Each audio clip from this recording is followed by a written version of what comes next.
Hi guys, just thought I'd show my face just to reassure everybody that there is a bigger thing going on here. Welcome to the University of Bedfordshire. We're in our sports science labs at the moment. I'm just waiting for my PhD student Sean to bring over the people who have attended in person today. Once they're here, we'll start the stream properly and then we go from there. But thank you very much for joining us online. I appreciate we're a little bit delayed. We're just getting people through the snow and getting them to the labs. But once we get people settled down, then we can start the talk properly. I'd be really interested to hear more from where people have come from. And if you've got any questions that you want addressing this evening, then we'll try and do our best to try and address them as we move forward. So hold tight, sit tight, and we'll be with you soon. Thanks very much.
Take a seat, guys.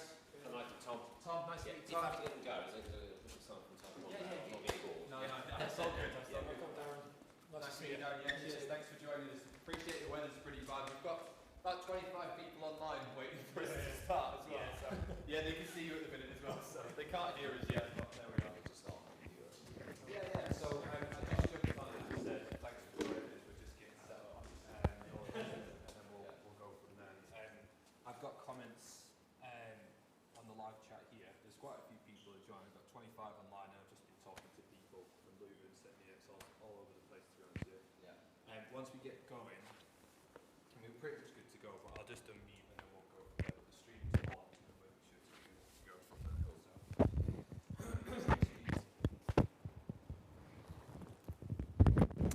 Guys, thanks very much for joining us tonight. And I think we've been a bit kiboshed by the weather. There's nothing we can do about it, I'm afraid. But as I say, we've got quite a strong contingency online, and we'll just go from there. But I'm going to introduce what's going on for the benefit of everybody online, and we'll go from there. Please do ask questions towards the end. There'll be plenty of opportunities. You've got specific things, and we'll go from there. So, yeah, sure.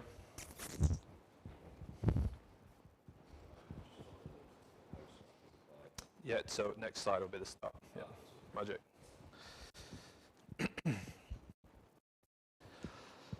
Okay, guys, welcome to University of Bedfordshire. Thank you very much to the people who are listening online as well for being so patient as we try and just get everybody through the snow, get everybody here. Has anybody been to the University of Bedfordshire before? Yeah? Have you been to our sports science labs? No. We have really nice facilities here at the University of Bedfordshire, and we try and make as good use of them as possible. So tonight we've just done a bit of a session where we're going to try and talk through a little bit about fueling and hydration for cycling performance. So we're going to try and keep it as specific as possible. So I'm Dr. Mike Newell. I'm a senior lecturer in health, nutrition and exercise here at the university. My specialism is in exercise metabolism, so utilizing fuels while we exercise, but specifically to try and improve and enhance individuals' performances.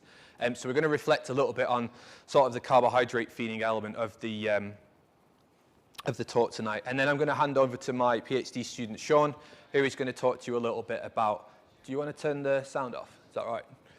We're going to talk a little bit about sodium ingestion and hydration status, and then tell you guys a little bit about a study that we've got upcoming at the university, which we think is really going to add some value to the literature. So a little bit of stuff that we're covering today. We're going to look at the role of carbohydrate in fueling for exercise, and then think about specifically why it is that we would preferentially use carbohydrates when we do cycling, but also when we're trying to enhance our performance. We're going to think about the relationship between our substrate utilization and then the intensity of the exercise. So how do those two things interplay, and how can we use that information to better improve our practices? We're going to think about feeding recommendations for fueling and for recovery, particularly from a carbohydrate ingestion strategy. And then Sean's going to take on some stuff around hydration and the role of sodium ingestion. And then think about some more specific hydration recommendations, and then we're going to talk a little bit about the study opportunities and things like that. Yep. Yep, I'll come and start that in a second. Yep. Perfect. So first thing we'll touch on is fueling and cycling, and then we'll come back. I'm just going to fix the live stream stuff, and we'll go from there. Yeah, so just onto the comments there. And then you can unpin whichever one is pinned. There we go. Magic. Excellent. So I'm going to make the assumption that most of you are coming in with the knowledge of what a carbohydrate is and where you might get those from. Some very basic sources of carbohydrates, if we really sort of bring it down into where we can find them in whole foods. We've got our grains and wheats, potatoes, pulses, pasta, rice, oats, and corn as being really fantastic natural and whole food sort of sources of carbohydrates that you would be able to find and consume within your diet. Now, obviously, we've only got a limited amount of time, but the glycemic index of these foods changes and is different. So how quickly we can actually digest and absorb those carbohydrates is different depending on what foods we consume. And generally that's dictated by the complexity of the carbohydrates that we consume. The complexity, therefore, is good in some regards if you want to make sure that you have a slower release of carbohydrates over a longer period of time, and with potential benefits of having additional dietary fiber intake within your diet. Then low GI foods are a really good example of that. So some examples of the low GI foods with pulses, whole grain bread, and some of the potatoes and things like that would release carbohydrates over a longer period of time. But sometimes we need sugar or carbohydrates much more quickly and much more readily.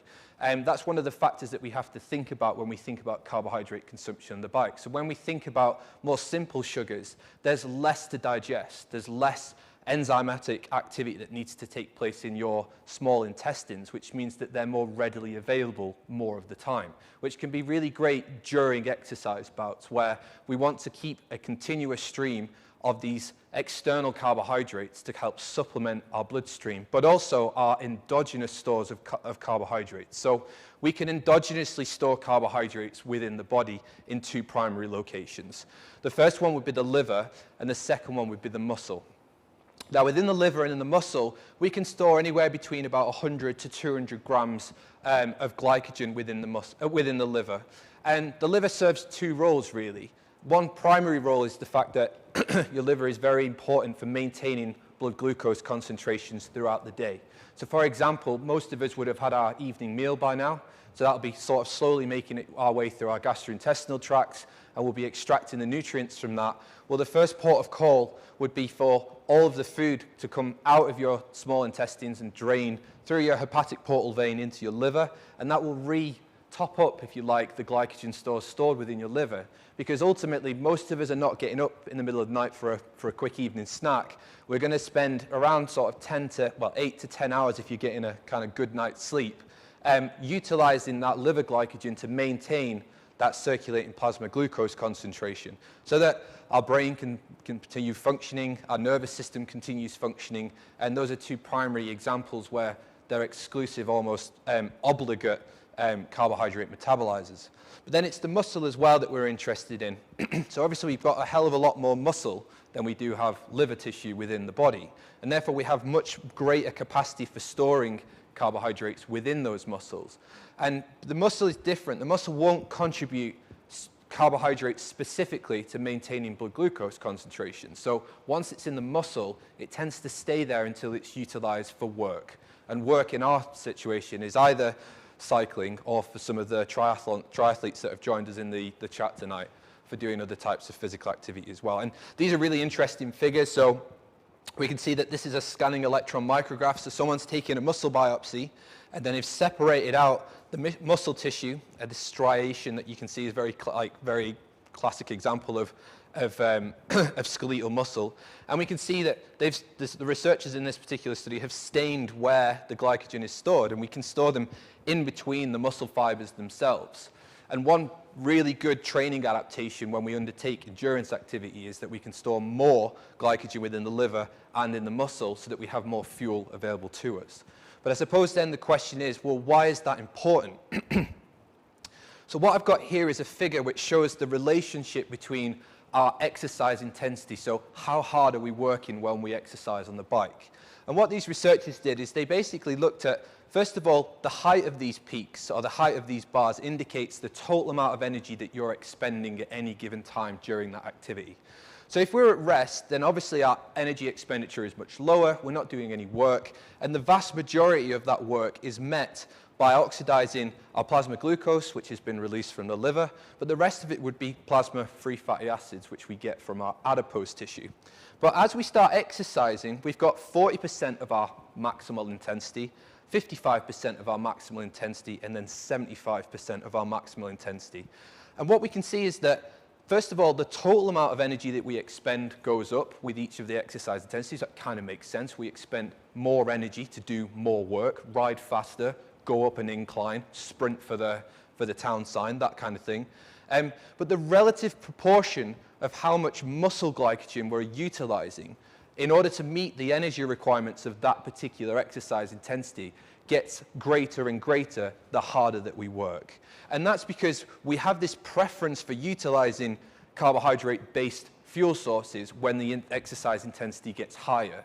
And that's because we utilize we can utilize more oxygen to combine it with our fuel in order to resynthesize ATP, which is essentially what makes our muscle contract. It gives us the fuel that we need, or the currency that we need in order to continue contraction.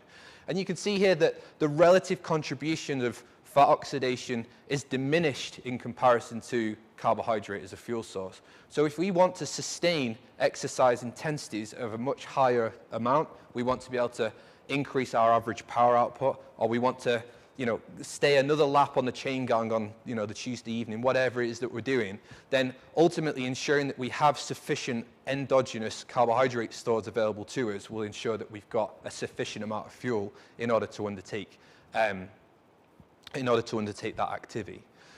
So again, it's this kind of area that we're interested in. So 75% of our maximal effort, if you like, or maximal aerobic capacity, or our work match. So I'm trying to not use technical language, but I'm struggling. We can see that there's a big portion of that met by muscle glycogen. Again, another part of that would be our plasma glucose, which would be essentially our liver contributing to it. Then we've got plasma-free fatty acids, and then other fat sources as well.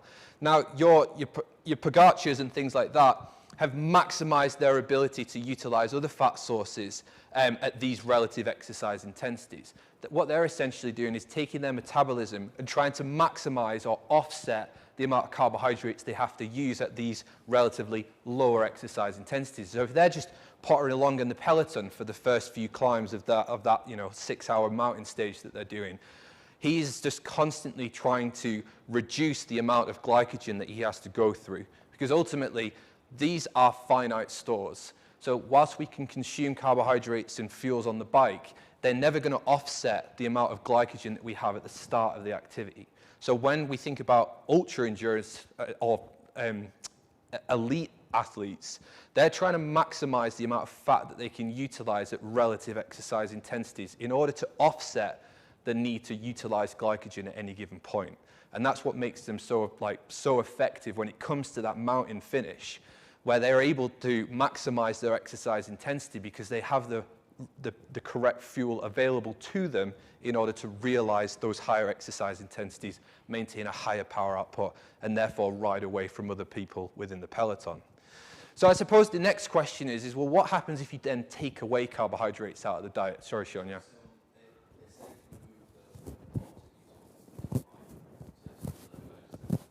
Yeah, I'll tell you, I'll just carry on. Or if you want to press the one that doesn't have me on it, and then they can just see the screen. You got it? Yep. The question is then, what happens if we take away carbohydrates out of the diet? So what we've got here is an example of 3 consecutive days, okay? And this particular example, there's 2 individuals, and they undertake 2 hours of exercise on each day, which is what these purple arrows are showing us here. Should that say daily training? Say again, sorry. Should that say daily training? The impact of daily training with and without sufficient daily carbohydrate consumption, yeah. It's sustained. Yeah, because we've got 3 days. And we've got high carbohydrate consumers and low carbohydrate consumers. Oh, dailying, sorry. I'm just checking that I haven't missed a word I didn't understand. That's my fault, apologies. Good spotting though, yeah, fair enough. Yeah, technically so am I, but there we are. So, and I can definitely help it as well, but there we are. Daily training. So we've got 3 days worth of activity. We've got 2-hour bouts as we move through each day. And what we've got, the individual that's in blue here, is essentially trying to ensure that they've got a sufficient carbohydrate component within their diet. So what we can see is this is muscle glycogen. So they undertake the exercise bout, and then they are consuming carbohydrates within their diet. So they have this replenishment of their muscle glycogen stores. So that at the start of the next day, they have repleted their glycogen stores so that they can then undertake the next 2-hour bout with glycogen available. They undertake the exercise bout, and again, there's a general decline in their muscle glycogen content after these repeated efforts over repeated days. But it's not as bad as an individual who's on a low carbohydrate diet. So an individual who's on a low carbohydrate diet starts at the same peak, depletes their muscle glycogen stores, but then because they haven't got a carbohydrate-containing component of their diet, they can't replenish their glycogen stores. Now they're starting the second bout of exercise with depleted muscle glycogen, which is going to compromise the quality of their training and the intensity that they can sustain for any given period of time. And as a result, their glycogen content goes down further, but you can see that the magnitude of change is much more reduced. And that's because there is less opportunity to utilize glycogen, and so therefore the offset is a reduction in the intensity that they can sustain. So we have a depletion again, and no repletion again until we get to the point where muscle glycogen is at an extremely low level. So this person at the end of this 3-day bout is going to feel very sluggish, they're going to feel fatigued and tired, and they're just not going to feel very good at all. And therefore, if you don't replace the carbohydrates that you're utilizing during training, you're essentially not going to be able to sustain the same effort day on day. And therefore, you're going to diminish the quality of the training. Now, if that's your intention, great. If you're training your body into a situation where you want to provide a stimulus of low carbohydrate availability, low glycogen availability, then that can have some fairly potent impacts on maximizing your fat adaptation to that particular exercise bout. But generally speaking, you would want to intentionally reduce the intensity of your exercise during these exercise bouts. Because if you don't do that, then essentially you're still going to compromise your glycogen stores, but you're never going to get to the intensity which would result in an affected adaptation at that point. So if you are intentionally going to do this, reduce your exercise intensity accordingly to ensure that those exercise bouts are sustained over the periods. And again, some of the consequences of doing this is that you can compromise your immune system. There's quite a fair, decent amount of literature out there which suggests that the immune system quite likes carbohydrates as a fuel source in order to keep itself active and fully functioning. And as a result, if you put yourself into a low carbohydrate availability state, you are more susceptible to infection, upper respiratory tract infection, which ultimately means you might miss training bouts, which again will therefore subsequently impact on your ability to adapt. You'll see a reduction in training intensity. You'll feel abnormally fatigued or tired or confused. If you're in a sport where decision making is key, for example, a team sport or a sport that requires more skill, or even in cycling where you're making a decision as to whether you go with that attack or whether you just sit on the wheel, or whether this is a good point within the race to actually make a race-winning move. Those are all good. If you're doing an Ordal, or an Audax, should I say, and you're trying to decide which way you're going to go on the map, again, you might lead to some poor decision making and therefore go off route, which is not ideal. But ultimately it leads to overtraining and illness, which is not good news for the athlete or anybody who's trying to adapt effectively to the exercise that they do.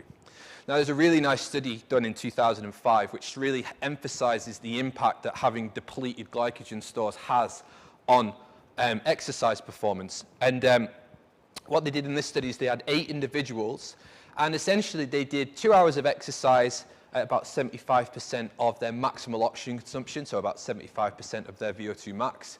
It included intermittent sprints, so this protocol intentionally tries to deplete muscle glycogen stores. But then they did a 1-hour time trial at maximal intensity to try and determine what is the impact of doing this type of activity on performance after the fact. But there was 2 primary differences in the 2 different comparable bouts that they did. On one occasion, they did it with maximized or replenished or optimized muscle glycogen stores. On the second effort, though, on this repeated measures design, these individuals started with a depleted muscle glycogen store. And what we see here is that we have the solid squares which represent the muscle glycogen content of these individuals when they have repleted stores, and then they have the muscle glycogen content of individuals when it's been compromised or reduced before the start of activity. Now what we see here is that all individuals still finish the exercise bout with a similar and depleted muscle glycogen content at the end of the time trial task. But how exactly they got to the end of the time trial task is quite different. So what we see here is 2 contrasting performances. You can see in the solid circles that the average power output sustained was 233 watts for the carbohydrate loaded trial, in comparison to the normal trial where muscle glycogen wasn't optimized and it was compromised before they start. They only averaged 219 watts during an identical exercise task. And as a result, starting exercise with compromised muscle glycogen stores ultimately reduces the likelihood of you improving your performance. It compromises the ability to sustain higher intensity activity bouts and therefore compromises overall performance. So this was a really nice study. Again, in order to get muscle glycogen content like this, you have to take a piece of someone's muscle out of their leg to do that. It's called a muscle biopsy. So these are really invasive studies. And so these individuals would have had 4 muscle biopsies done in total down the side of the leg in order to get this type of data. So you've got to be sort of super keen on these types of trials to get involved. We're not doing muscle biopsies at Bedford just yet, so not yet, but hopefully one day, because you get some really interesting stuff. So with that in mind, how can we translate this information into something that's usable, meaningful, and so that you guys can take it home and think about it? And there was this really nice figure put together by the sport and exercise nutritionist Trent Stellingworth, who works with the Canadian Institute of Sport, essentially. And what we've got is this nice relationship between the exercise duration and the exercise intensity that we can sustain. So we can't sustain the same power output for 1 hour over 2, 3, 4, 5. Ultimately, the average power output, the maximal average power output you can sustain as exercise increases, diminishes. And that's because we've got our own body's own endogenous carbohydrate stores, and then we've got the requirement for external carbohydrate sources. And you can see that as one diminishes, the other one increases. Now, it's not quite as linear as this, I have to say. This relationship is not like this the whole way through. It's much more sharper at this 2-hour range, but it doesn't look quite as nice in the figure, but there we are. So if we think about the intake rate that we might suggest to individuals, what could we go for? So there's some nice studies done on carbohydrate mouth rinsing, where individuals don't even swallow the carbohydrate solution, they just have it available in their oral cavity. So we have caloric sensors within our mouth which detect the presence of calorie-containing carbohydrates, and that's the key point. The studies have done this with non-caloric sweeteners, and you don't get the same effect. But up to about 30 grams an hour for this first hour of exercise. And the primary reason for that is that endogenous carbohydrate stores in the muscle and the liver don't tend to be compromised with exercise durations less than an hour. So if you're doing a crit, or if you're doing a 10-mile time trial, or anything event like that, or a sprint triathlon, for example, where the exercise duration is typically less than 1 hour, there is no necessary advantage to consuming carbohydrates during that particular event.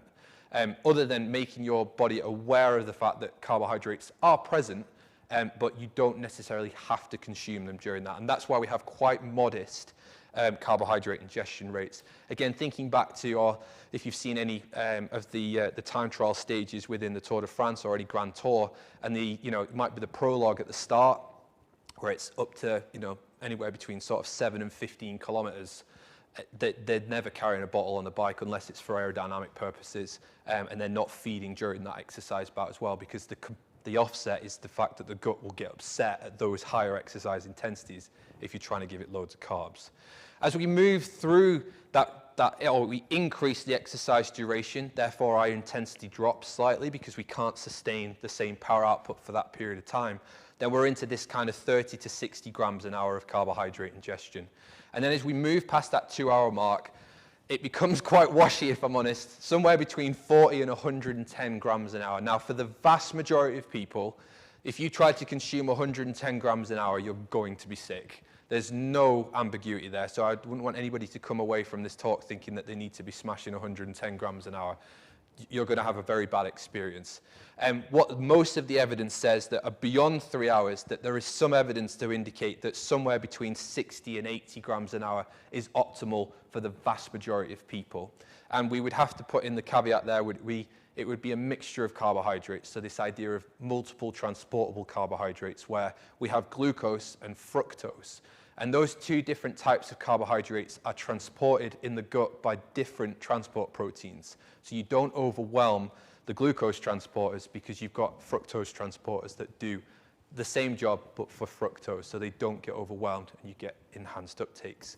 But the further you go on, we're going into like ultra endurance and ultra marathon kind of ranges at the sort of 6, 7, and 8 hour mark, where you may be inadvertently taking up to this kind of ingestion rate. That's because you're targeting whole foods in the process as well, where you're taking quite nutrient dense foods in food form throughout that particular thing, which brings me on to the carbohydrate type. So glucose only for this lower, less than 2 hours seems to be optimal. But then we're moving on to that glucose fructose blends as we move beyond 2 hours.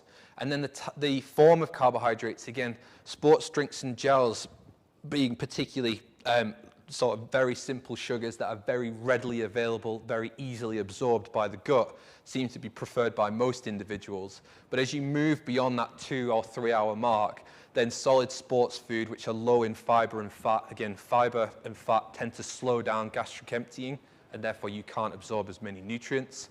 And then we move on to solid foods as we move towards that ultra endurance event. If anybody's done an ultra endurance event of that kind of duration, you do start to crave food beyond like you're just sort of sugary, sticky, and sort of, at this point anyway, if you've been necking a lot of them, they can become quite unpalatable after a while.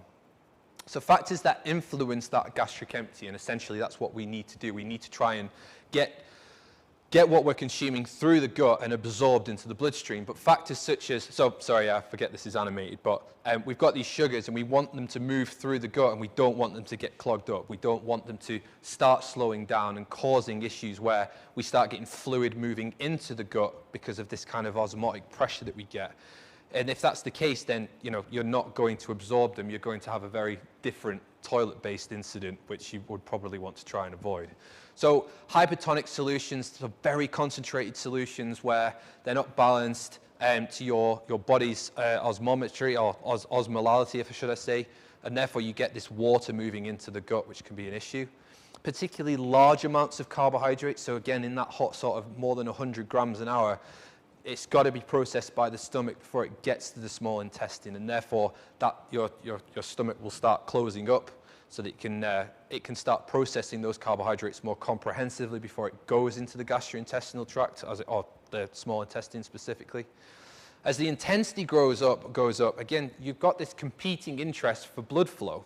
So you need your gut to be perfused with blood because ultimately the blood will then absorb the nutrients you're consuming and distribute it around the body. But if you're then exercising in this sort of 75, 80 to 90% of your VO2 max, then your muscle is also screaming out for oxygen. And the only way that's going to get there is if your blood goes there. And therefore, you only have a certain volume of blood, so you're trying to thermoregulate you're trying to get nutrients out of the gut, and you're also trying to perfuse the muscle so that you get a sufficient amount of fuel. And those are all competing interests, and ultimately your muscle wins. The requirement for oxygen at the muscle is the winner, and that's why we then start relying more heavily on our endogenous stores. Again, if you don't practice what you plan to do in competition, then you're going to have issues. If you suddenly turn up to a race event and think, I'm going to go for 80 grams an hour today, that's my target, and you've never done that before, you're going to have a very negative experience. And it goes to the same that if you've identified particular nutritional products that you think work for you, then you know that they work for you because you've practiced with them in your training. So it's about identifying what works for you and then practicing it at the rate that you intend to consume it. Don't just suddenly double something or start utilizing the events sports nutrition products because you think that will do you a good job. You really want to practice it. And then the heat. Heat's a big factor in these things. The temperature, again, increases that requirement for blood flow at the periphery towards your arms, legs, neck, head, to try and dissipate heat. Well, that means that blood's not going to your gastrointestinal tract anymore, and therefore you've got that competing interest.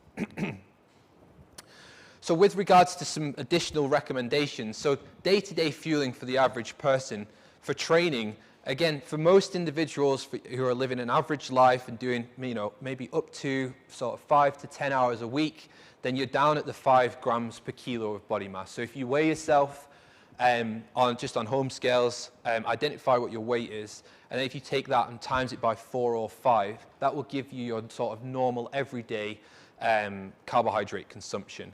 If you're thinking about going on and doing a Tour de France or another Grand Tour in the next sort of few months, then during that particular event, you might want to be considering upping your consumption on that day-to-day basis up to about 12 grams per kilo. So again, that's a shocking number, but these have actually been reported in Grand Tour riders.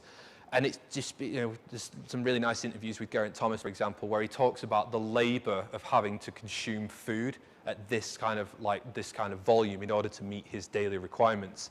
But they're essentially trying to maximize their muscle glycogen stores. They're trying to replenish their liver glycogen stores and ensure that they have sufficient fuel day on day on day for 3 weeks at the height of summer in the middle of France. So again, we say 5 to 12 here, but I always like to give the context for exactly who it is we're talking about there. And I've got a different figure to show you how you can maybe use that information moving forwards. Pre-event carbohydrate loading, so events that are greater than 90 minutes because we know that endogenous carbohydrate stores start to matter more there.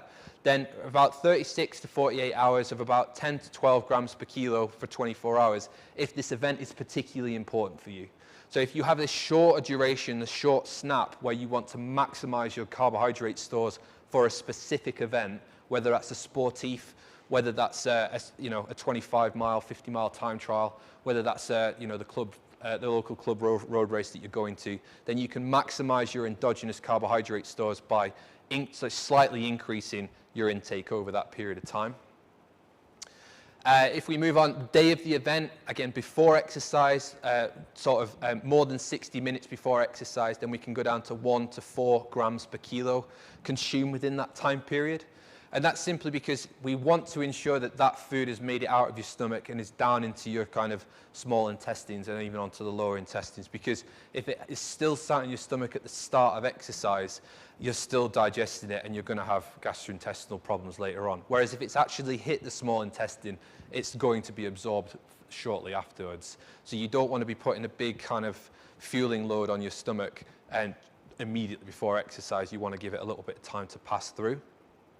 And then speedy refueling.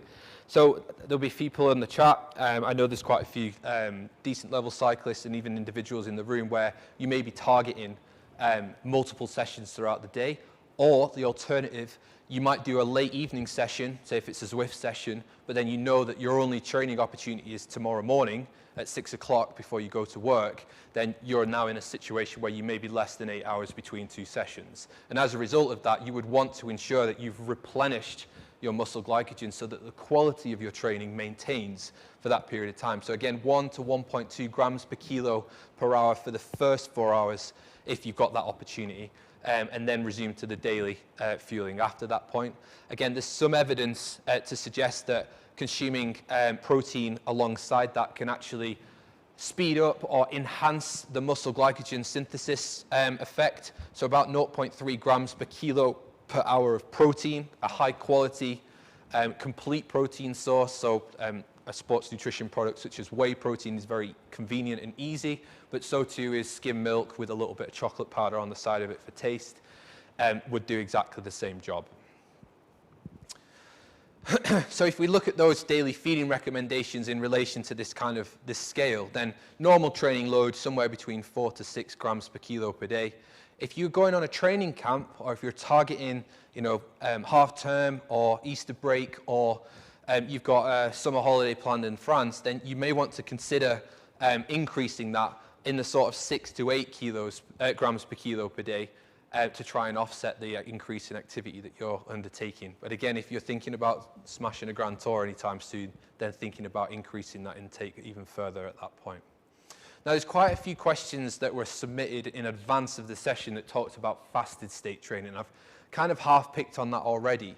But ultimately, there's different ways to try and train low, where we try and actively avoid carbohydrate consumption, or we rely on the endogenous stores that we already have available to us in order to undertake that training bout. So we can do some morning fasted state training, get up in the morning.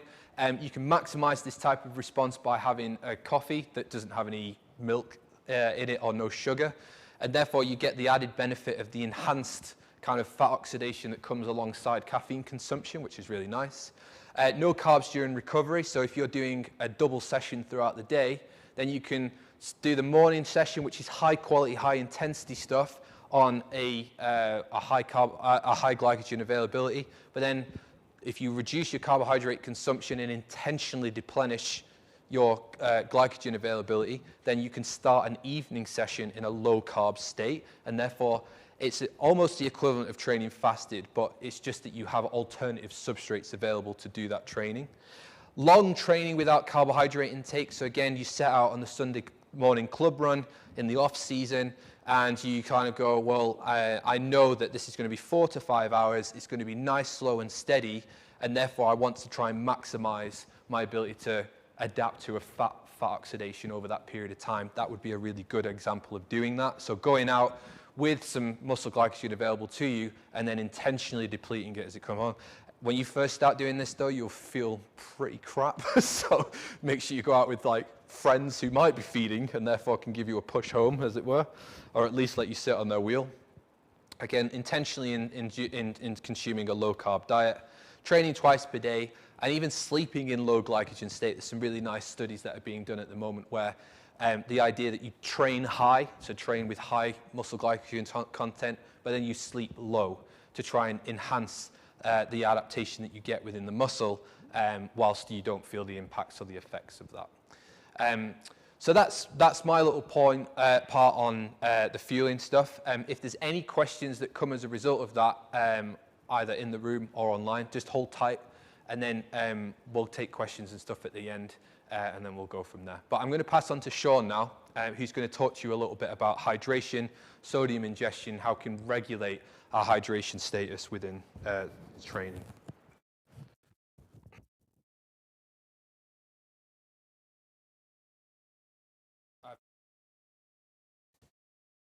Yeah, I've just muted it, so just when you're ready.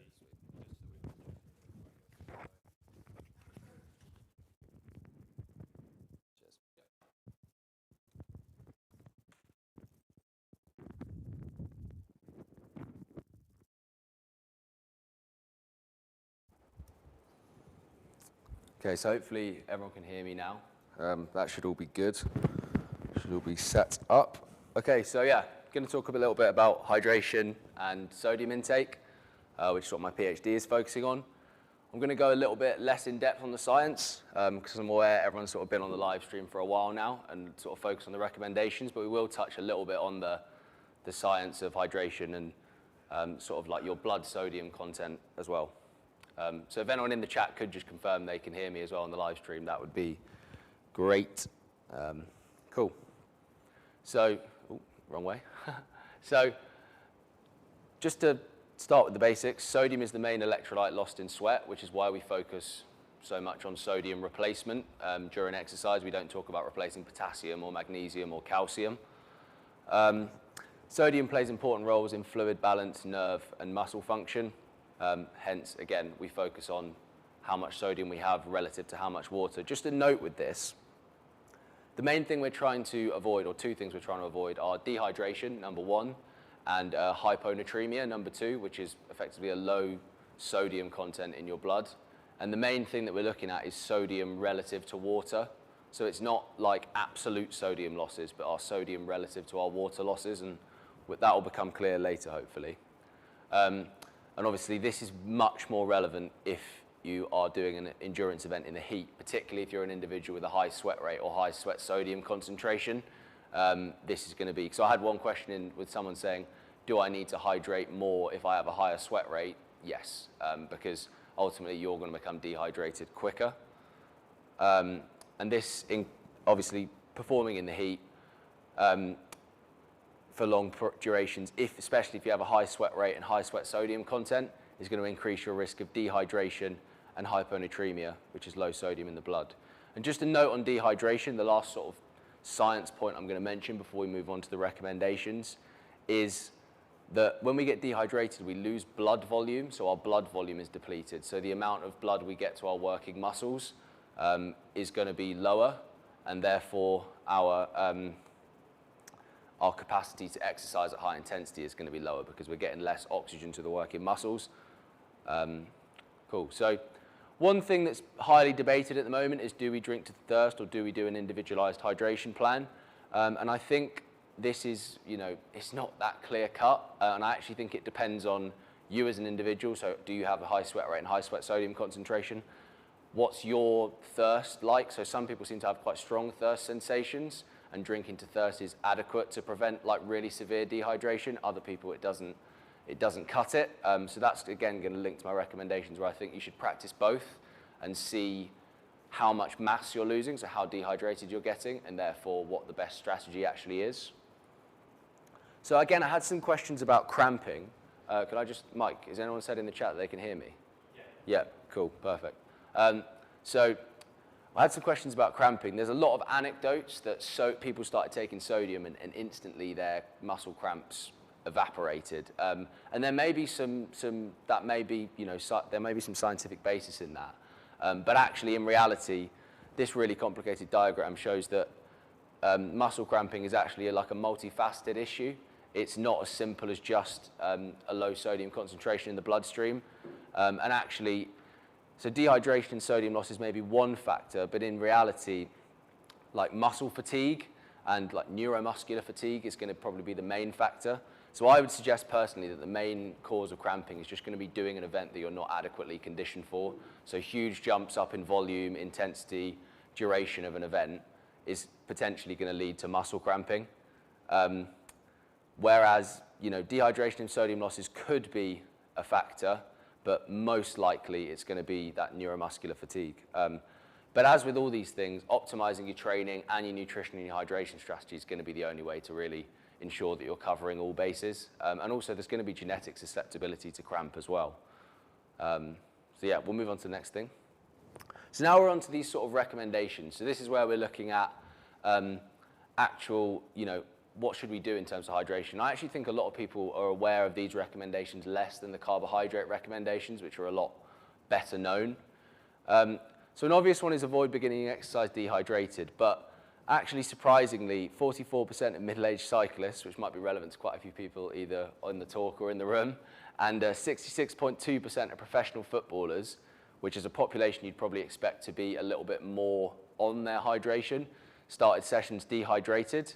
But this might seem quite counterintuitive, but despite that, you want to avoid rapidly drinking large volumes of plain water immediately before exercise. And this is because I spoke about the sodium relative to water. What we can effectively do is dilute our bloodstream, so the amount of water we have relative to the sodium in our blood is offset, and that's where we get that hyponatremia I was talking about.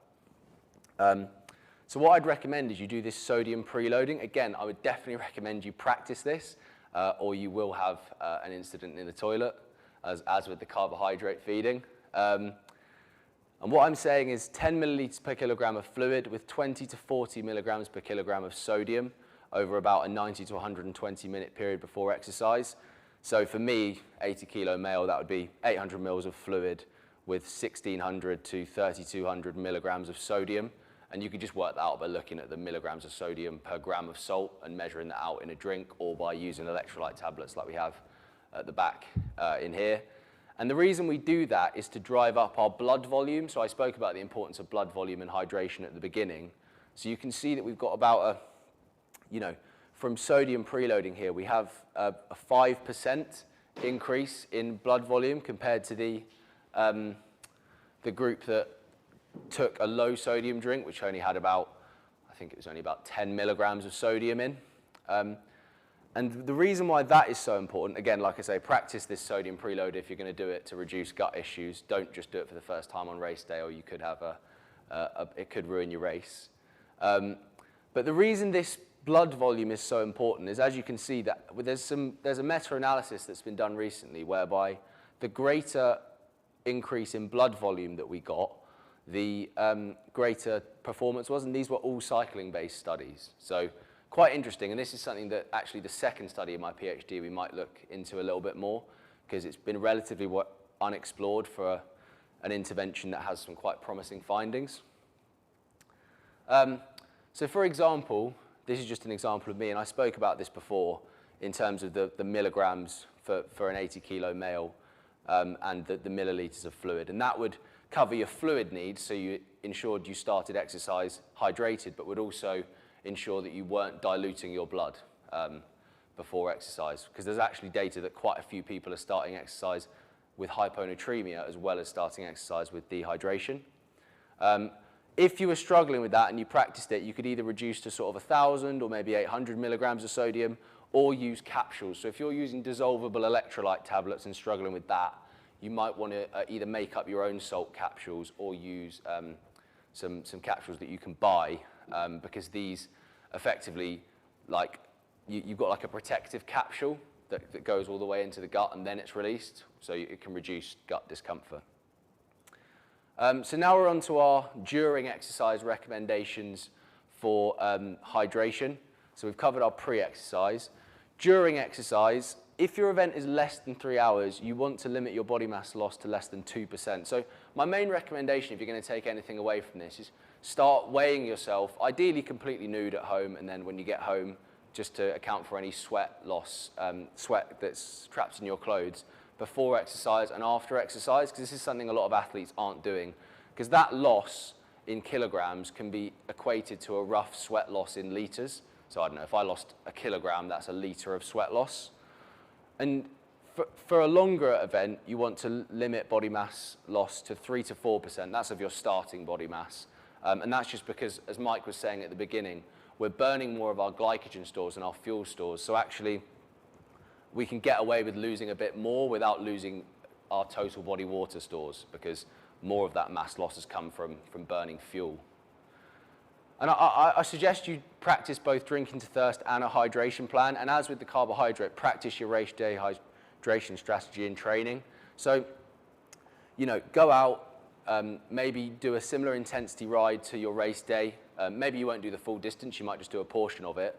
And estimate how much mass that would have you losing over a full event, and work out, if you were to repeat that for the full duration, would I be within our 2% body mass loss for our shorter duration events, or 3 to 4% for our longer endurance events? And that's because if we're going much more dehydrated than this, we would be potentially running into that real depletion of blood volume, so we can't get enough oxygen and blood to our working muscles to sustain the relevant exercise intensity.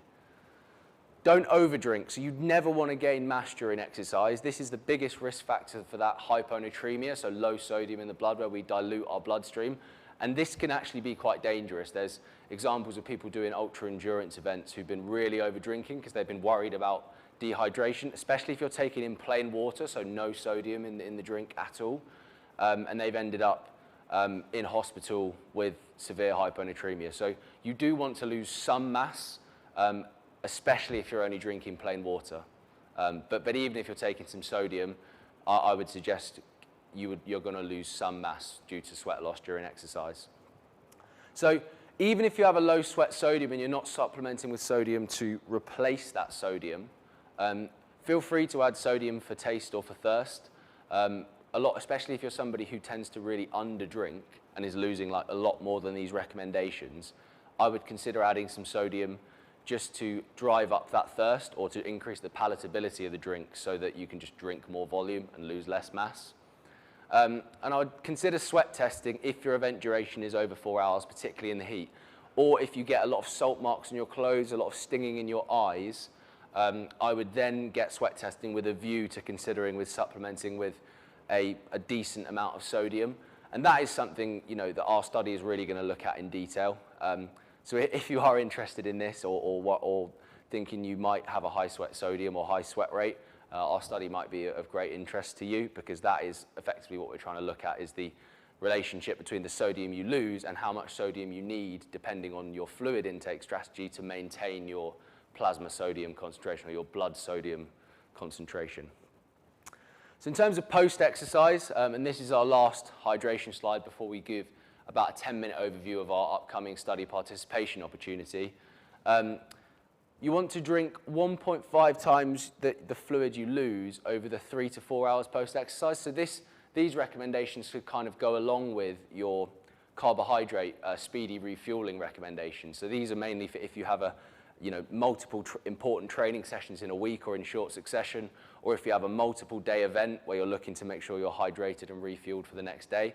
So this would be if I lost a kilo or if I lost 2 kilos during my exercise bout, I'd want to consume 3 liters of water.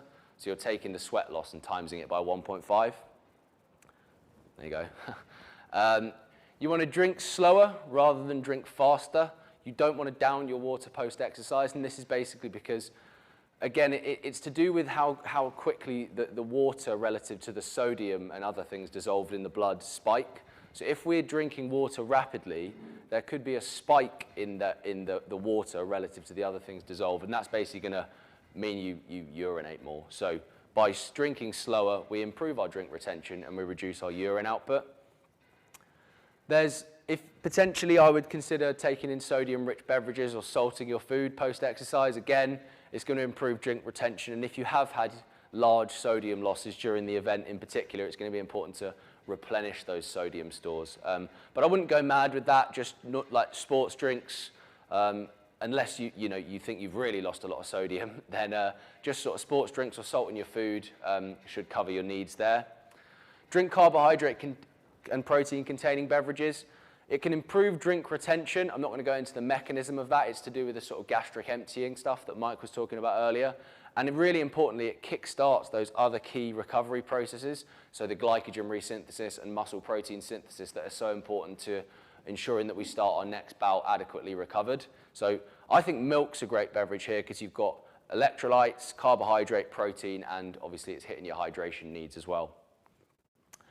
I won't be very popular for this one, but avoid alcohol because it is a diuretic. By all means, enjoy a beer after a ride, but if you've got a multiple day event that you're really looking to maximize rehydration and refueling for, or like Mike said earlier, less than 8 hours or 12 hours between training sessions or events where you're looking to maximize that recovery, you want to be avoiding alcohol.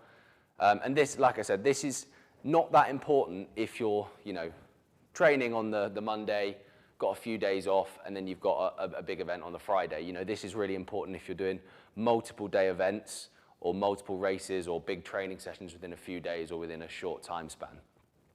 So thanks very much, everyone, for listening to the hydration and fueling recommendations.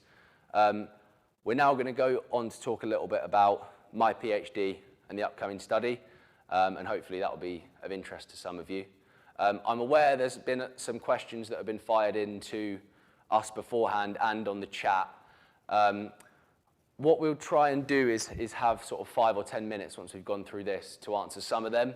If we can't get around to answering all of them, I will send out email responses in the coming days just to make sure that everyone's had all their questions answered and no one's coming away sort of itching to find out anything else. So my PhD is on hydration and sodium intake in endurance athletes. And as I said, the first study is looking to validate this model, looking at how much sodium we need to maintain our blood sodium content. A secondary outcome is optimizing fluid replacement strategy. So how much mass should we lose? So I'm giving these numbers 2% and 3 to 4%, but it's not quite as clear cut as that, particularly for the longer endurance events. So we're looking to really get an insight into exactly what that would be. And it's funded by the supplement company Precision Fuel and Hydration. Perhaps some of you have heard of them. For those of you who are in person, feel free to grab any of the Precision products at the back. So this is our study. I'm going to start to talk about what it entails, who might be eligible to participate. So it's 4 visits to this university campus. So the first one is just fitness testing to determine VO2 max and lactate threshold, and they can be quite important to set the intensities of your training and take some of the guesswork out with heart rate and RPE. They're more sort of, it means your training thresholds are a bit more set in stone. Then a preliminary visit. This is to determine the hydration strategy for the next 2 experimental visits. It's in our environmental chamber just through there. And we're going to vary the amount of fluid ingested between trials, but the sodium you take in is going to be enough to maintain blood sodium content according to the model. And the environmental conditions will remain constant over those 2 trials, so it will stay at 32 degrees C and 50% humidity. In terms of the actual cycling you'll be doing, you'll be cycling at 95% of your lactate threshold, which we measure in the first visit, for 4 hours, and then a 30-minute time trial performance task. So that's where we're looking at the performance differences between these different amounts of dehydration. So in terms of the benefits of participating, you can obtain some physical measurements that can help inform your training, and who knows, maybe boost your ego. So you'll get your VO2 max, your lactate threshold, your sweat rate, and your sweat sodium concentration. The sweat rate and sweat sodium content will be particularly important for those who I mentioned at the beginning, tend to struggle with hydration or feel their sodium losses are great, or who are doing events in the heat this summer. We've been talking about, we've been seeing how the British summers seem to be getting hotter and hotter, particularly last summer. So it can be relevant even to people doing races, even in the local area over the summer. You'll get a £50 sports nutrition voucher. You've got an opportunity to do some cycling in the heat. Again, good exposure for those doing events in the summer in terms of exposing yourself to that stress of cycling in the heat. You can obtain individualized hydration and fueling recommendations from qualified sports science professionals, i.e. Myself and Mike, and be involved in a novel study in our sports science laboratories, which are quite impressive given some of the relative to some of the other facilities at this uni, I'd say. I was really surprised when I came here. I think they're really good. Lots of impressive equipment, especially involved in this study. And you can contribute to research that aims to improve the hydration and sodium ingestion recommendations for cyclists in the future. So I guess if you really love cycling, it's in your interest for the recommendations to be improved. Because like I said, carbohydrate, really well researched, even though there's still some debates about grams per hour, etc. Hydration and sodium intake, poorly researched. A lot of the research to date doesn't even personalize the sodium dose given, which, as I said at the beginning, given how everyone's sodium and sweat rate is so different, it's so genetically determined, it's not like carbohydrate where most people are able to oxidize that 60 grams an hour. It's still a bit, or 60 to 90 grams an hour. It's still a bit individualized, but sweat rate and sweat sodium is massively individual. So, we can see sweat sodium concentrations varying all the way from sort of 15 millimoles per litre up to 90 millimoles per litre, which is a massive, massive difference, and a massive difference in terms of the hydration, the fluid and sodium requirements. Same with sweat rate. Even in the same conditions, you can see some people at 0.5 litres an hour and some people up at 2.2, 2.3 litres an hour. And this is all just because of the density of your sweat glands and the density of the sodium reuptake channels in your sweat glands that will affect basically your sweat rate and sweat sodium. And that is hugely genetically determined, which is why the recommendations are so personalized and we can't give such concrete, take in this amount, take in that amount. Study inclusion criteria. So this is, this is going to tell everyone whether this study is for you and whether you would be able to sign up if you were interested. So unfortunately, it's males only. You must have been engaged in endurance training for more than 6 hours per week for more than 3 years. And that's just to ensure that you're basically fit enough to hit all the criteria and to finish the exercise bout, because as you'd have seen, it's quite a long exercise bout. It's not that high in intensity, but given the long duration nature with a time trial performance at the end, you'd need to have done a good amount of endurance or cycling training. So cyclists, triathletes, as long as you've been doing more than 6 hours a week for 3 or more years, you're sorted. Aged between 18 and 45. And again, we've got our cutoffs, our ethical cutoffs at the university at 45, just because of the increased risk of a cardiovascular event if you're aged above 45. Non-smoker, have no health conditions that would affect your ability to participate in the trial or would affect sweat gland or kidney function. A VO2 max of over 45 milliliters per kilogram per minute, so we'll determine that in the preliminary visit. Be able to cycle for 4.5 hours in 32 degrees heat, so again, that's going to be pretty crucial to do in the study. And finally, be willing to have a cannula fitted and exercise with a rectal thermistor inserted. So a cannula is like you get in a hospital if you were getting some drugs or you were getting blood taken in a hospital. The rectal thermistor, it sounds pretty horrible, but it's really not. It's very normal. Everyone who's done heat acclimation in our environmental chamber has done it. No one's complained about it. Everyone says, me included, who's done studies involving rectal thermistors in the environmental chamber, you barely notice it. And yeah, we haven't had any complaints. Any questions on any of the equipment we will be using, feel free to drop me a line and hopefully we can reduce any worries that anyone had around that. So this is just a bit of a look at our actual study protocol. So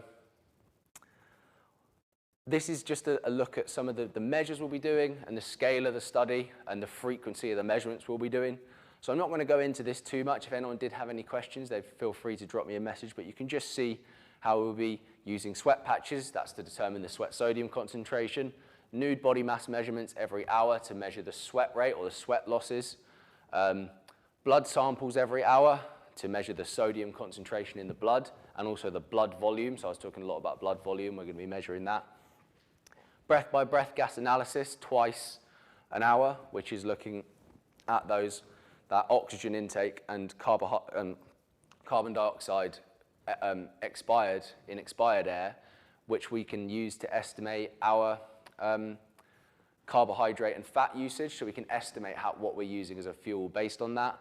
We've got a regular feeding strategy every 15 minutes, so we would prescribe that for you, including water and possibly sodium capsules if our model determines that you would need that. And you'd be doing some perceptual scales, sort of telling us how you're feeling and how thirsty, etc. you are, with continuous assessment of heart rate, skin and core temperature. So this is just a look at some pilot work that we've been doing in the chamber. So this is with Jake, another PhD student here at the university. And he's actually doing the breath-by-breath gas analysis here. And you can see that we've got our screen for the measurement of new body mass. You can see we've got the blood trolley for the fitting of, for when we're drawing from the cannula. We've got our metallizer on the right, which is analyzing the stuff from the breath-by-breath. We've got our urine station here, which is where we're measuring the urine sodium and urine potassium. So we're trying to have a look at whole body sodium losses, so not just in sweat, also in urine. And then, yeah, here's more of me pretending I know what I'm doing.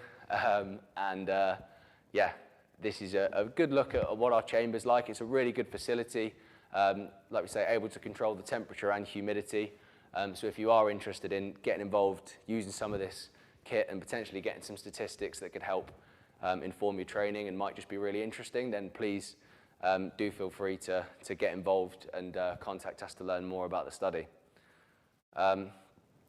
Also wanted to mention a little bit about the Human Performance Centre. I don't know if you wanted to take over now, or if yeah.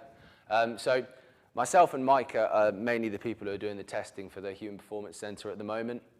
And effectively, it's just a range of physiological tests available for athletes and the general public to purchase. There's support with training and nutrition available, performed by a team of qualified sports scientists.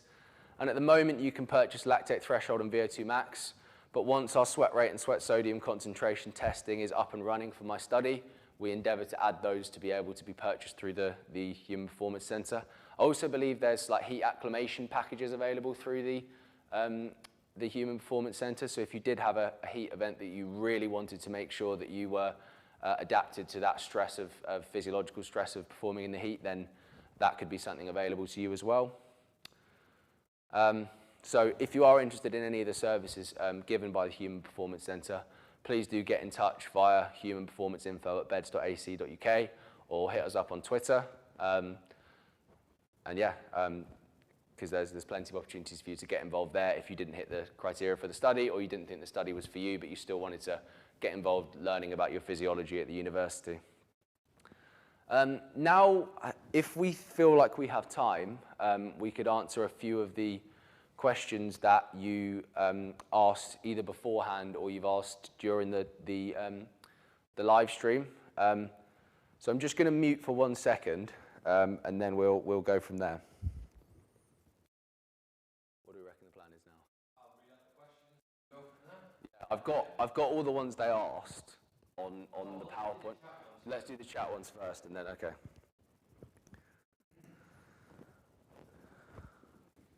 Cool, so yeah, I should be back off of mute now. So we're gonna read out all the questions that have been put onto the live chat first and answer them. We're then gonna answer some of the questions that you asked beforehand that weren't already mentioned in the slides. A lot of those should have been. I just wanted to mention one thing as well, is that I mentioned about practicing your hydration strategy. If you are gonna do that, try and replicate some of the conditions that you think race day is gonna be on. So obviously you don't know exactly what that's going to be, but that's the advantage of using an environmental chamber. If you're like, I don't know, I'm going out to do the Texas Ironman and I think it's going to be around 30 degrees and 60% humidity based on past events, practice your hydration strategy in those conditions to look how much mass you're losing, because that's going to be more specific. But yeah, Mike's going to now read out some of the questions in the chat, and then we're going to go from there. And also anyone who's here who's made the effort to come down today, feel free to ask any questions as well. So Alex White asks, is the salinity of sweat fairly uniform across individuals? For example, if 2 individuals lose 1 kilo of sweat, would it equate to the same sodium lost? And everybody in the chat can see that question. Yeah, so hopefully you heard that question from Mike, was looking at if the salinity of sweat, so the sodium concentration of sweat, is similar between individuals who lose the same amount of sweat. The answer is no. So you could take 2 individuals with the same sweat rate, but their sweat sodium concentration could be very different. And that is just due to genetics, like I said, and the density of the receptors that you have at the sweat glands and the activity of some of your hormones like aldosterone. So you could have 2 people with a 1 litre an hour sweat rate, and one of them could have a sweat sodium of 15 millimoles per litre, and one could have a sweat sodium concentration of 90 millimoles per litre. So hugely different sodium losses, and therefore potentially hugely different requirements for sodium ingestion. Hopefully that helped. We've got some carb questions.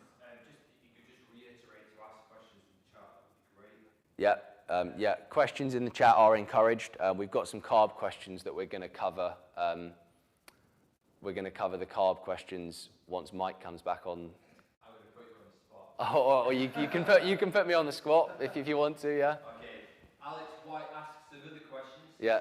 They say, does consuming carbs at a low exercise intensity, say zone 2, inhibit the use of fat stores as a fuel source? Yes, I would say. So if you're, this is why we explained like when it might be appropriate to train fasted. So you want to think about the adaptation you're trying to get out of the session.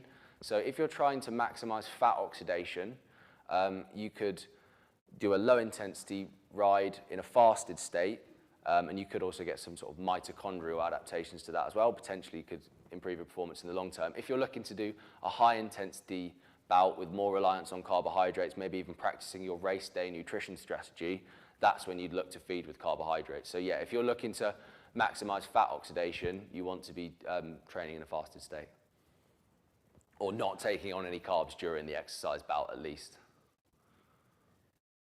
Emily Varley asks, how do you train your body to store more glycogen in the muscle and liver? So effectively just train more in order to store more glycogen in the muscle and liver. So there's some studies that have shown that those who have done more endurance training have a greater capacity to store glycogen. So effectively, there's nothing more than train hard, execute your training well, your low intensity bouts, your high intensity bouts, and eat carbohydrate. There's nothing more to it than that really in terms of maximizing capacity to store glycogen. I think that's covered most of the stuff on the chart.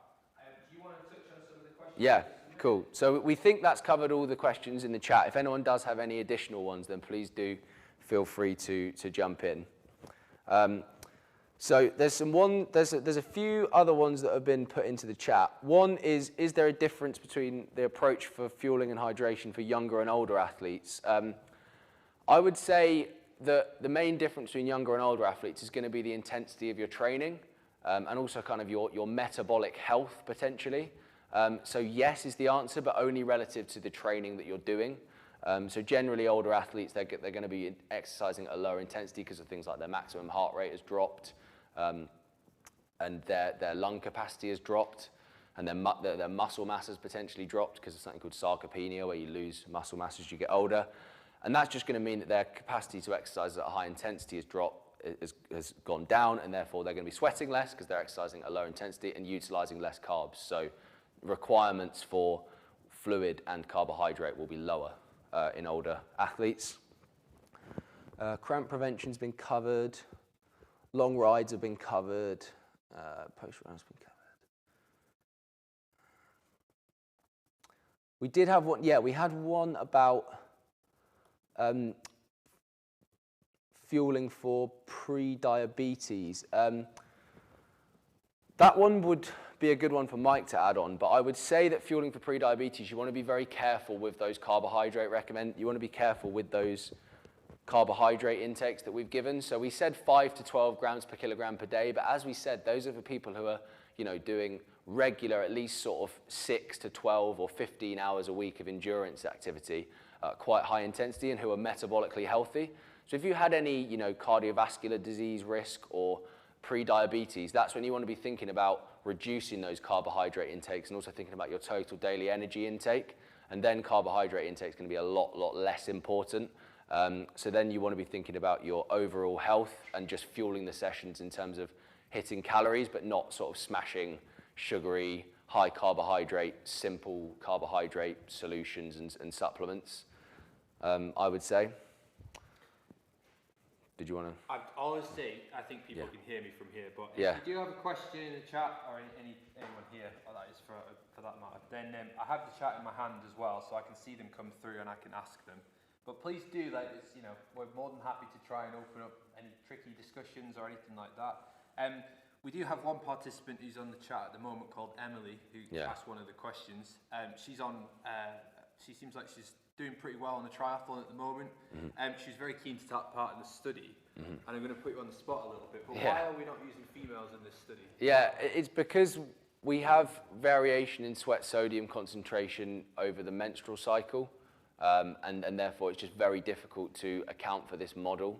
But there's potential talks about our second study maybe including females. And like we said, there'd be tests available for you to purchase through the Human Performance Center.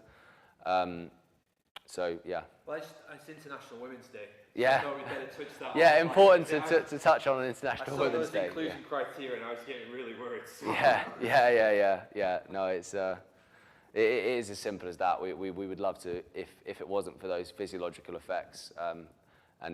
It's just, hopefully there'll be a second study after ours that will see if the model could be validated in females and males, but it just makes sense to explore them as two different populations because effectively, physiologically, there are different. I think also there's differences in sweat rate over different stages of the menstrual cycle as well.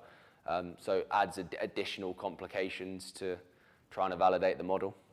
Yeah, so when we do studies like this, we're trying to reduce variables as much as possible. So we're controlling for the age, the training background of the individuals, the type of training that you're doing. The VO2 max is like a minimum threshold for inclusion, because we want to try and make sure that the sample size that we have is as homogeneous as possible. And therefore, if we increase those inclusion criteria and make them more broad, it just means that we have to recruit more and more people. And then it just comes down to a straight up resourcing issue of trying to get enough cannulas, blood samples, and all of the consumables that we would typically use in a project in order to run it as sustainably as we can. And therefore, one way we can do that is by trying to keep that group as close as we can, really. There's a nice question here, which I don't really know how to answer if I'm honest, but I'll throw it out. I was talking, it was actually Tom who joined us for a bit and then had to go and pick up his kid. We touched on this at the start. I believe that my intake on anyway is that why you'd need to eat so much when you cycle but not when you run or swim is simply because of the capacity to do so.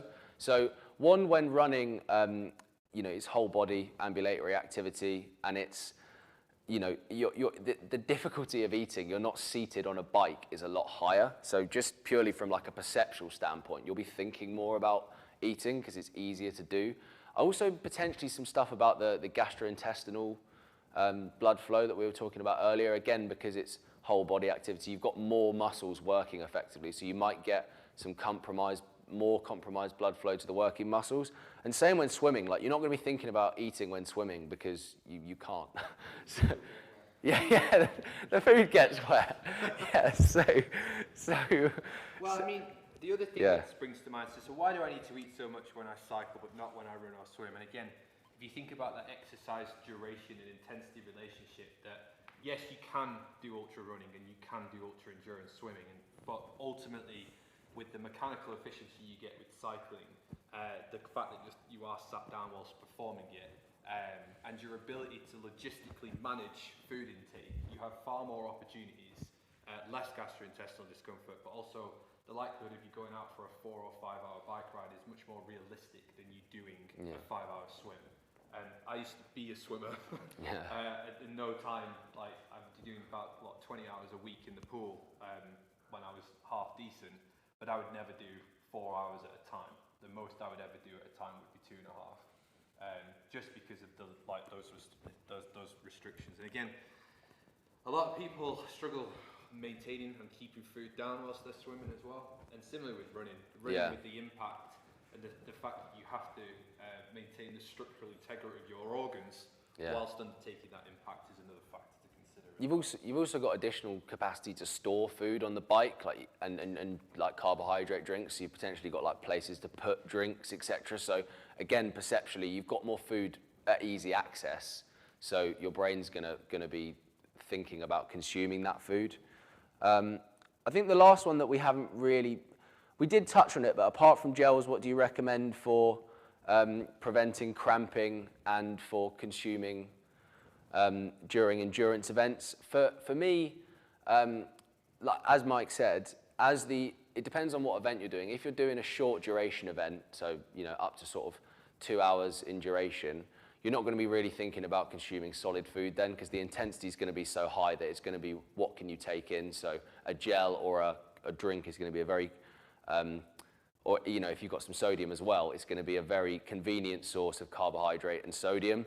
Solid food's going to be an absolute ball ache to take in basically in those events, so it's not going to be realistic. We can pick up on the pre-diabetes question if you want. It's quite specific, but so what would you advise about fueling and hydration related to pre-diabetes? So with pre-diabetes, essentially you have like dysregulation when it comes to handling carbohydrates, and therefore you may want to stray away from those simple sugars, those that are going to really ramp up your blood glucose concentration, and therefore using lower GI foods that are a little bit more sustainable and a little bit more longer release, but try and consume them whilst you are actually exercising, because you're essentially using non-insulin mediated uptake of glucose. So you're not relying on the glucose to be transported into the muscle. At that point, you're still utilizing other transporters that are activated during exercise. So you would be able to dispose of the glucose that you've consumed because of the exercise. And again, consuming it in the post-exercise period within an hour. Again, all of those GLUT4 translocate proteins. So GLUT4 is the protein that transports glucose from the bloodstream into the muscle. They're still present on the outside of the muscle in the post-exercise state. And that's why when we thought about that speedy refueling, in terms of the glycogen content of the muscle. Your muscle is really receptive to carbohydrate consumption 1 hour post-exercise. So if you really want to maximize that, you get this kind of golden window of like 1 hour post-exercise where you're very receptive to uptaking glucose. And therefore, for an individual who's pre-diabetic, that would be also a good strategy to take. But again, straying away from very simple sugars and lots of them at that time. Again, I'm not sure if the individual who asked the question is watching, but obviously like the exact context to why you are sort of experiencing pre-diabetes is also an outstanding question as well, but I can't really get into that at that point. So. Yeah, I think we've touched on all of those in the presentation from checking through as well. So unless there is any more questions in the live stream chat, then I think we've covered all the questions. Yeah. Just to touch on the fasted rides again, I did read that you get some of the benefits of a fasted ride just from doing the first 2 hours of your ride in a fasted state.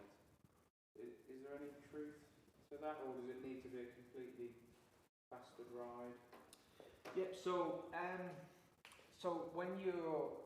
let's make the assumption it's in the morning fasted state. That's when most people can achieve like fasted state exercise.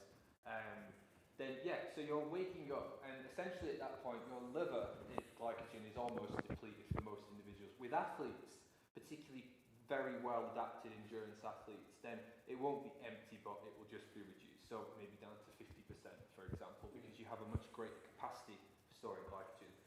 However, if you are then going out to do fasted state exercise, then up to 2 hours is in that sort of endogenous window where you're going to compromise your endogenous muscle glycogen stores during that period of exercise. Now, obviously, the longer that you extend that exercise bout for, the better. But essentially, by doing it in a fasted state, you're almost fast-tracking your way to maximising your fat oxidation over the course of the exercise. If you were to do it in a non-fasted state, then you might have to push to 3 hours, because you would be utilising predominantly endogenous liver and muscle glycogen to be able to meet the demands of the exercise. So yes is the short answer. You would get to the point of maximising fat oxidation faster in a fasted state, even if it's less than 2 hours or up to 2 hours. Yeah, and I think like based on your question, if you were saying you're doing 2 hours in a fasted state and then taking carbohydrate, it's not going to completely wash away the fat oxidation adaptations that you'd have got from doing the first 2 hours in a fasted state. Would you say that's? Someone's just asked to repeat the question because they didn't hear it. Okay, Yeah, so essentially, do we get any benefit or the maximal benefit from fasted state exercise in the first 2 hours? Sorry, I'd missed that. What were you saying? Yeah, so I was just saying, based on Jamie's question, it was like, I don't believe that, because I think his question was if you do 2 hours in a fasted state and then take some carbohydrate for the last portion of your bout, you wouldn't be losing the fat oxidation adaptations from doing the first 2 hours in a fasted state. Yeah, you've banged that point type thing. It's just the efficacy of that carbohydrate consumption towards the end of the ride. It might make you feel better, but it's never going to get to the muscle ultimately. Like you'll probably oxidize maybe 10% of that, depending on how long you continue exercising for. Again, so in some studies that we've done previously, so we can look at the proportion of your total carbohydrate oxidation rate, how much of that is actually from a drink or a food that you've consumed during exercise. So we put these little stable isotopes in the sugars, and then they appear in the breath as carbon dioxide, but they're carbon dioxide with a slightly heavier version of the carbon on it. So if you capture the breath and stick it through a mass spectrometer, you can actually then count how many naturally occurring carbons you get versus how many heavy carbons you get. And then you can use some mathematical witchcraft to identify exactly how much of the drink you've oxidized. And we know that for even in ingestion rates of 60 to 70 grams an hour, you're oxidizing about 20% of what you've consumed. And therefore, and that takes time as well. You know, that's not happening in the first hour of exercise, even if you've been consuming at that rate from the start. It takes an hour for that maximal oxidation rate to be realized as well. So so if you flip that on its head, if you're benefit from that. I would say pick your adaptation and stick to it. So like if you're going out for a low intensity session where you're trying to maximize fat oxidation and the benefits you get from a fasted state ride, and you're thinking at 2 hours, like, I think I'm done here, I'm just going to struggle to carry on, probably cut it there and then just begin your post-exercise refueling. And go on. Probably more to be able to enjoy a piece of cake at the. Yeah, so you if you in a word, yeah. If it's for that benefit, then definitely, like, you've banked your adaptations, and I guess typically it's the stop and then you continue and you ride back. So yeah, then in that case, like, you've banked the adaptation, and especially if you feel like it would make the ride, one, more enjoyable, and two, like, more feasible on the way home, I would do it. But if you were looking at maximizing, like, session efficiency, one low intensity bout for fat oxidation, another one focus on your fueling, up the intensity, go for a carbohydrate feeding strategy during it. Be there. Yeah, when we have clients come through on the Human Performance Centre, and part of the lactate threshold assessment and the substrate utilisation stuff we do is trying to identify what are those intensities that relate to maximal fat oxidation, or when you start then essentially oxidising carbohydrates in a fairly unsustainable way. You just literally start splitting them in half and produce lactate, then you get hydrogen ions, and therefore you get unduly fatigued at that higher exercise intensity. And effectively, we go into conversations around this idea of training periodization. So, like Sean's saying there, pick your adaptation, but you can go for a sort of 2 or 3 week bout of specifically targeting high intensity exercise bouts where you're trying to really drive short duration, so 2 to 4 minute intervals, maybe six times, at an intensity that you can just about sustain for that exercise duration, if you like. And that's really going to drive up your lactate turn point. You're going to get those adaptations, but in order to do that training session, you'd really need to fuel appropriately to do it. But if you targeted sessions around that 3 week period, you would drive that adaptation over that period of time, before you then perhaps go for a recovery week where you just kind of take the opportunity to let those adaptations take hold, and then you completely change the training stimulus and then move back onto faster state exercise for another 3 week period. And therefore you're always constantly providing a different adaptation to the training that you want to do. And again, you can increase the complexity of that by throwing some threshold stuff in there as well, where you've got the longer duration bout, where you're in between that lactate turn point and lactate threshold, where it's like uncomfortable to sustain for beyond an hour, basically. So yeah, you can always modify and thing, but again, we're not coaches at the end of the day, like we're physiologists and nutritionists. So that's why coaches can be worth their weight in gold, because they can basically ensure that the adaptation you're trying to achieve is realised within a short time period or in the time period that you want to, or specifically ahead of the goal that you're working towards, which could be a specific event or whatever. Yeah. So. And I think there's more than one way to skin a cat there. Like, you can go you can periodize within a week. So within a week, you can look at some low intensity fasted sessions and some high intensity well-fueled sessions, or you can do it on a block by block basis. And I think different coaches would do that in different ways. But I definitely think on a session by session basis, a lot of people would get a lot of bang from their buck from deciding what adaptation they're going for and like tailoring their training and nutrition to that bout. And also thinking about hydration. So obviously, if you're going out and doing a few intervals, hydration not that important, also not that relevant to your race. When you're going out and doing your longer races or longer rides, particularly in the summer, thinking about weighing yourself, thinking about how much mass you've lost, thinking about how much fluid you've lost could become a lot more important. Absolutely, yeah. Cool. We don't have any further questions come through on the chat. Yeah. So any more from you guys as well? Yeah. Yeah. Yeah. Hour 1, said glucose. Yeah. Give examples on Yeah. glucose. And then second hour, move to bars. Is that correct? Energy bars. Okay. Yeah. So just to repeat that for the chat, we had a bit of a question about like the duration of exercise and where you are through that exercise bout, what sort of sources of carbohydrate you'd be choosing, and whether you're going for the glucose only or the glucose and fructose blends, and effectively, what sort of decisions you're making as well in terms of, are you going for solid foods or are you going for gels and supplements? Yeah, so this is not prescriptive by any stretch of the imagination. So what we know from the literature, however, is that you can basically get your maximal oxidation rates of consuming a glucose-only like fuel source, if you like. That, in my opinion, you can try and kill two birds with one stone here, because you could have an effective fueling strategy that also deals with the hydration at the same time. And again, if you're looking at maybe a litre an hour, it's not unfeasible to carry 2 litres on a bike, or there and thereabouts, where you could also then target this type of ingestion strategy.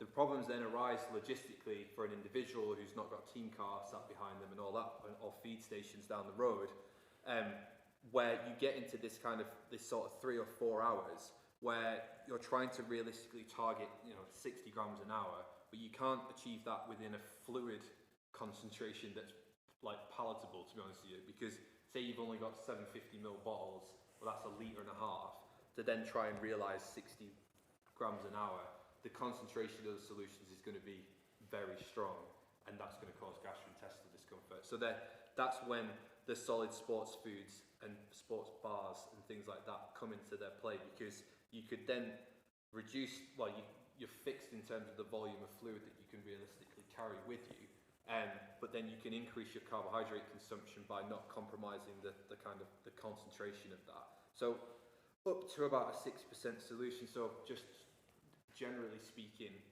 most sports drinks sit somewhere between maybe a 4% solution and maybe a 7 or 8% solution on the upper end extreme. But most sit on that 6%. You had a litre of a 6% solution, that's 60 grams an hour. But you can definitely supplement that with gels and with sports foods, whether it's flapjack, whether it's gummy bears, whatever it is that works for you, that are low fibre and low fat, to ensure that you get the fuel, but without the downside of having that concentrated beverage, which could lead to discomfort. Typically, how quickly is it take from consuming a bar, for example, to getting that bar turning into? Yeah. I was just going to, the situation we were talking about before about, you do 2 hours of fasted state exercise and then you start feeding. Well, it would be another hour before you actually started oxidizing those carbohydrates. So by the time it's gone through your mouth, it's gone into your stomach, into your small intestine, into the bloodstream, past your liver, and then transported into the muscle, and then made its way into the mitochondria, combined with oxygen. There's a lot of pathways to go. So we can identify oxidation of those within the first 15 minutes, but it's a very small fraction of what you've consumed. And then it's slightly bigger until we see a plateau around an hour to an hour and a half when you're consuming between, well, the study that I did doing this study was between 20 and 60 grams an hour. So the answer is that if you want an effective fueling strategy, you don't start that an hour into your ride, if that makes sense. Like, you need to think an hour prospectively in terms of, if I'm consuming this now, I will start metabolizing that within the next 45 minutes.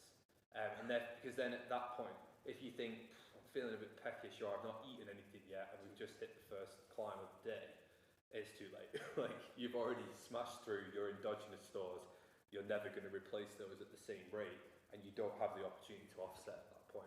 So whatever fueling strategy you take on board, you start it early and you try and maintain it and be on top of it. Again, there's no point in finishing a ride feeling absolutely dead with a pocket full of gels. Like, there was lots of missed opportunities there. And like, even on the very top end of the sport now, so we've got the last 20k rule within like professional cycling. You can't receive any nutritional products from the team cars and support. The amount of individuals, like, stages that have been ruined, or the Grand Tour has been ruined because of that last rule, that they just couldn't get enough fueling before that point, or they forgot to drop back to the car to get stuff. It really impacts it, like, particularly if you've been doing really, really well on top of your fueling strategy, and then it just all drops away in the last 20k. It's devastating. Like, it's the difference between being very successful and not successful, basically. So yeah. We'll send out all the slides to everyone who signed up for the talk, so you can go through this again. Just to touch on your first question again. So, like you were saying, 2-hour ride. Effectively, what would you recommend? I think when we say the glucose only, like, it basically means that necessary in terms of the glucose and fructose blends, but you're only going to gain advantage from it. And most gels these days are the 2-to-1 glucose to fructose ratio anyway. So it's certainly not going to hurt.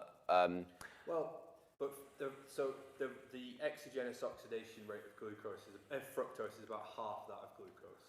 So the idea that this would be metabolizable and ready for you to utilize in a time frame of less than 90 minutes is unrealistic, which is why the recommendation comes in beyond 2 hours, because the oxidation rate and its availability is much lower. So it wouldn't harm as long as you're at these types of ingestion. Yeah, hitting your 60, yeah. But the reality of the matter, for the vast majority of people, you could consume it, but you wouldn't see any benefit. Yeah, so probably the recommendation would be go for 60 grams an hour. Glucose only would be fine. And for you, I would probably then avoid the solid foods, only because of like, do you really need solid foods in a 2-hour ride? Probably not. If you are having a stop for coffee and cake, then by all means have solid food. But if not, if you're like really trying to maximize performance over a 2-hour bout, I would say focus on your carbohydrate drinks and carbohydrate gels, because that's what's going to be easy for you to bring on the bike and easy for you to pack in. So sorry, I don't remember what your other... Yeah, okay, yeah. Alex White has asked another question in the chat, and it says, similar to I don't know how you're going to answer this, because I don't know the answer either. Yeah. Similar to training the gut, can you train your sweat rate? Yes, so you can. Yeah, so heat acclimation studies have shown that if you repeatedly train in the heat, your sweat rate will actually go down, and that's because you're effectively inducing a stress by dehydrating your body. So as with all training, your body will go, I should probably stop sweating so much because it's causing a problem. But heat acclimation is very misunderstood. I think people think, that's why we've not promoted our study as like a quote unquote heat acclimation study, because it's like if you have a week off of heat exposure, you've effectively lost all of those adaptations. So Jake, who's here, he's done a lot of heat acclimation stuff, but effectively it's like, as far as I'm aware, it's literally like pretty much every day for like a week, isn't it, or something like that, before.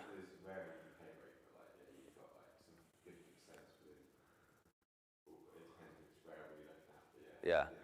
So within a week, those adaptations can have like a 50% decay. So basically, I don't know the exact recommendations, but you're really going to have to like pack a lot of heat exposure in, passive and active, exercising as well, within a very short time frame to get those sweat rate changes.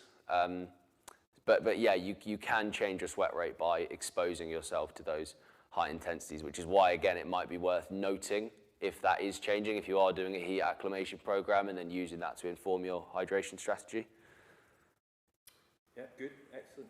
Cool, right, with the interest of time, we'll close the chat, we'll switch, we'll stop streaming. Perfect. And then we're going to give you guys a quick whistle-stop tour of the lab, show you some of our extra facilities. If you're interested, you can escape though.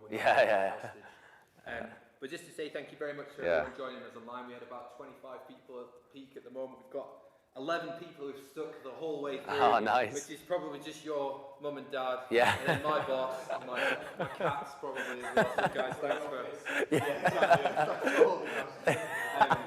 But yeah, thanks for joining us. It's been great. We'll share the slides. This session has been recorded as well, just because it's been streamed. So if you wanted to watch back on any section, you can do. So excellent. Yeah, and if any questions, feel free to contact us. You've all got our email and contact number. So yeah, thank you very much. Cheers.